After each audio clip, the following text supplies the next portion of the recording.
District Eminnya Sekretariat Kepala. Ada bedeng legasi ini. Jadi kalau satu berkerang berarti. Ada bedeng juga berdoa semati. Relasi Israeli bukan juga dengan seorang aja. Relasi Israeli.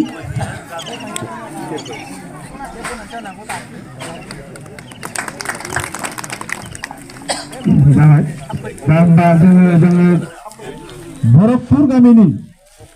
Bhaktapur गामिनि UPPL दलनिफ्राय जोंनि गेजेराव जयनिं जागोन दिनैहाय Nirendra Basumatary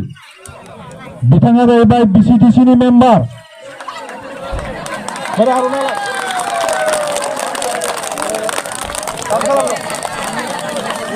Nirendra Basumatary UPPL दलनि BCDC chairman आखाइ खबनानै रायजोफोर आरो बिनि उनाव फैगोन दिजेन बसुमतारी बिनि उनाव फैगोन महिमा बसुमतारी बिनि उनाव फैगोन रनु ब्रह्म बिथांमोना लाइन फैखादो थापादला भुटपुर गामिनि निरेन्द्र बसुमतारी महिमा बसुमतारी रनु ब्रह्म दिजेन बसुमतारी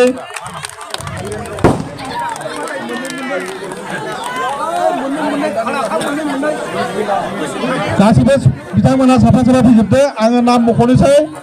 दानिया फैगोन खारिखर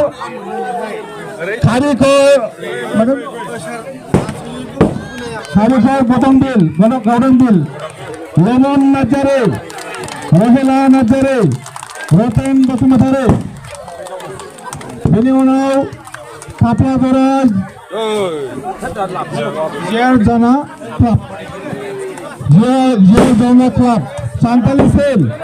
এতিয়া আপোনালোক আমাৰ মাজত আহিব থাপলাজৰা গাঁৱৰ জিয়াৰজানা ক্লাবৰ সান্তালি সেলৰ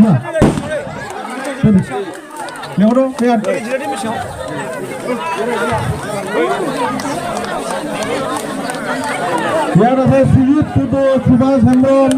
আপিস কিশোৰ জনসন হাজদা মাৰ্লেছ টুডু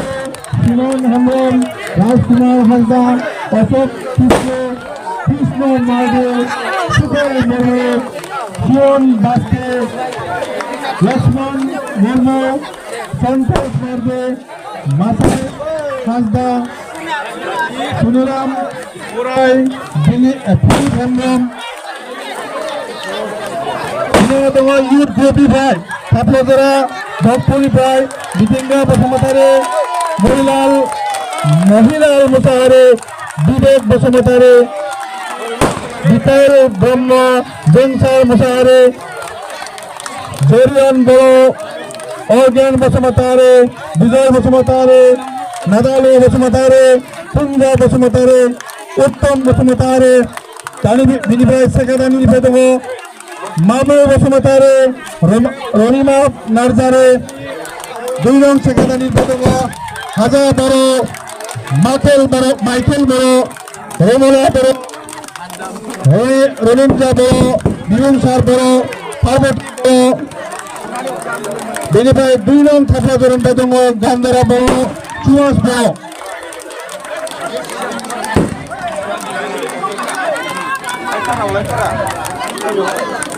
बेनि उनाव दङ भिलेज नं थाफ्लाजरा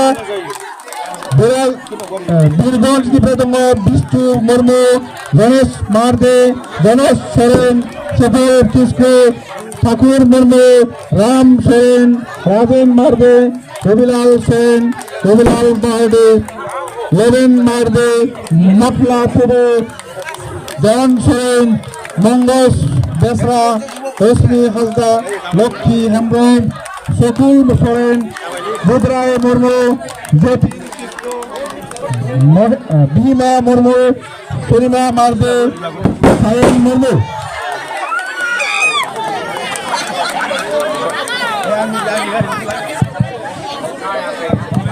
हेलो दा दङ लासै फैबाय थादो सोर दङ फैबाय थादो आखाइ खबना हो रायजोफोर आखाइ खबना हो गैला UPPLनि मुसिबुर जाजोबसिगोन गैला जोबसिगोन भिडिअ लाबो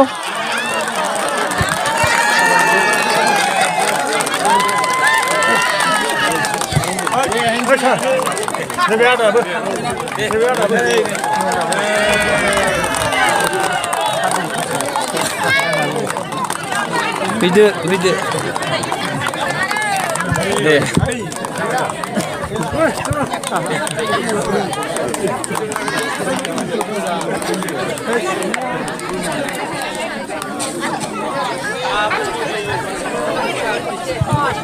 আপোনালোকে আহক বহক সবে বহক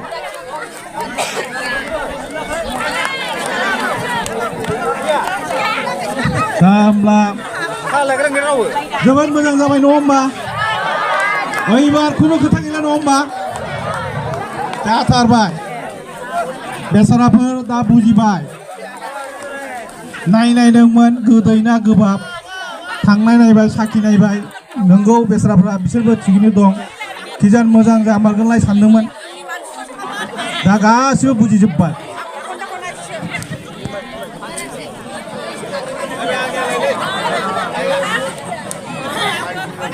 गम खालाय जासे जय होनांगौ BPF जिंदाबाद BPF जिंदाबाद BPF जिंदाबाद हाग्रामा महिलानि जिंदाबाद हाग्रामा महिलानि जिंदाबाद हाग्रामा महिलानि जिंदाबाद रबिराम नार्जारी जिंदाबाद रबिराम नार्जारी जिंदाबाद रबिराम नार्जारी जिंदाबाद थैंक यू मा होननो नागिरामोन माने जों फैनाया बेनो जाहैबाय माने जों UPPLआवनो दङमोन आरो जोंनि फैनाय खार'ना बेनो दा परिबर्तन होननानै जों फैनायाथ' बेनो जाहैबाय दा परिबर्तन होननानैथ' बुंदोंमोन दा परिबर्तनखौबो नुनो थाङाखिसै आरो जोङो गासिबो आइ आफायानो नुजोबो मबाइल फेसबुकफ्राव जेबो परिबर्तनानो फैयाखै सोलायनाय होनबाय मामा न'खर साख्रि होनो होनबाय बायदिसिना बुंबाय थगायबाय दा जों बिनि थाखायनो माने नैबे BPF दलाव हाबफैफिननाय खार'ना बेनो जाहैबाय मानो होननानै बुङोबा जोङो दिनै परिबर्तन जागौबा जोङो हाबदोंमोन UPPLआवनो दङमोन दा जोङो मानो फैफिननांदों बिनि खार'ना थाबाय जाबाय बिदिबा परिबर्तननि नामाव बिथांमोना जेबो मावनाय देखायाखै नोंथांमोननि सिगाङाव गैया नुनो मोनाखै आरो जों नुवाखै बेखौ आइ आफा पाब्लिकफ्रानो फोरमायगोन आच्छा बिदिब्ला फैगोन समाव माबाया UPPL पार्टिया जेनगोन ना देरहागोन खाथां जेनगोन गैया जिर' ना 100% जिर' बिदिबा BPF सरकारा फैफिनगोन जाहैबाय ना फैफिनगोन 100% थेंक इउ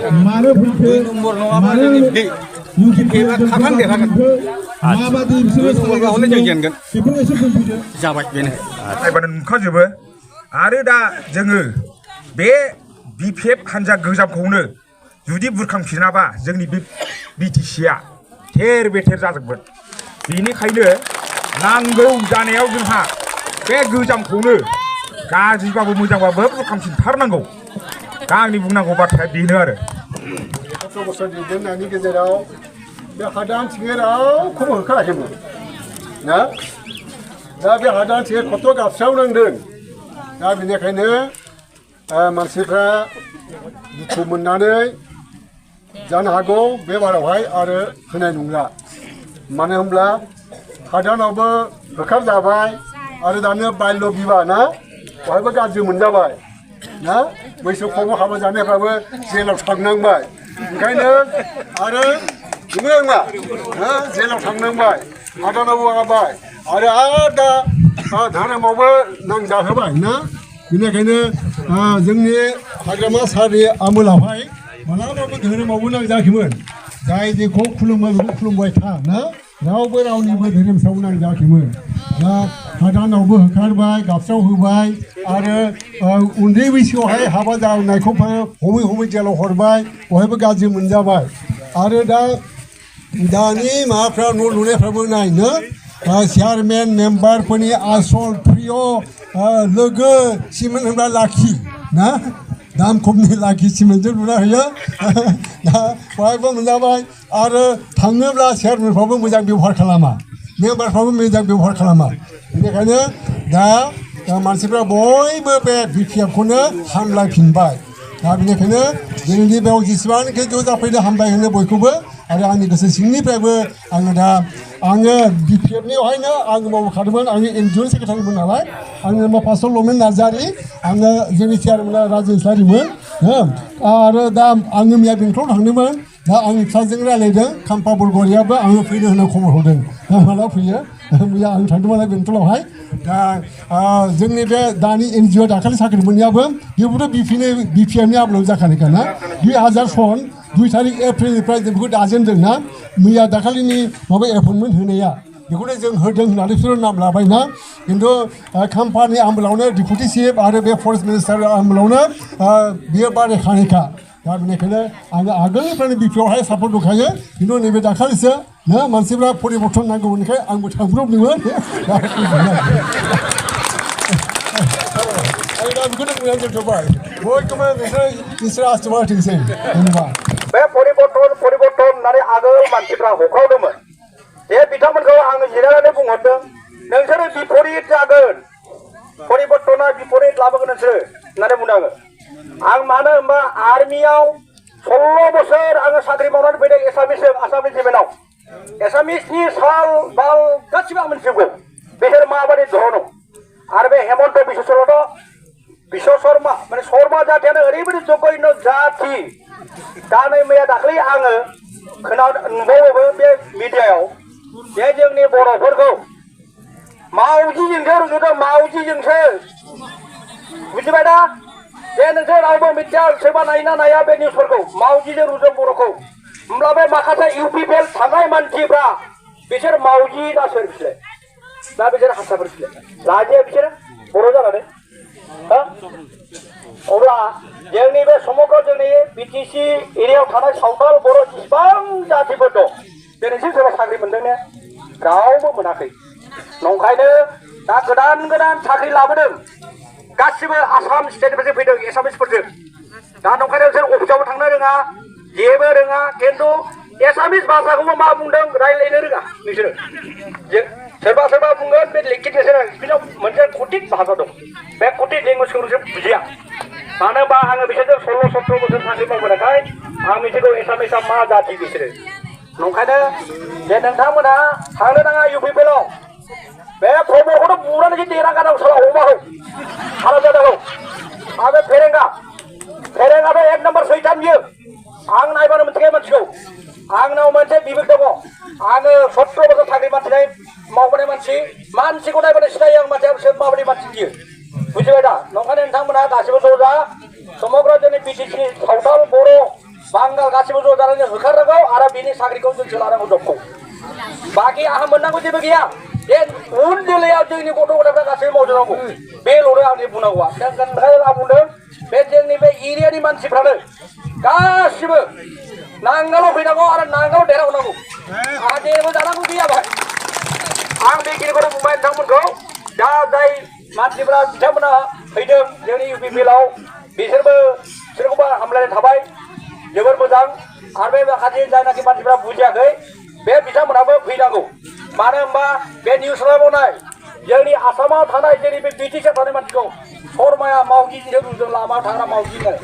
होमब्ला बे माखासे इउपिपिएलनि मानसिफ्रा सोर बिलाय बर'ना एसामिस नालाय आंनि बादिबा बिसोरखौ होखारनांगौसो सालाफोरखौ एसामिसआव रुजुनांगौ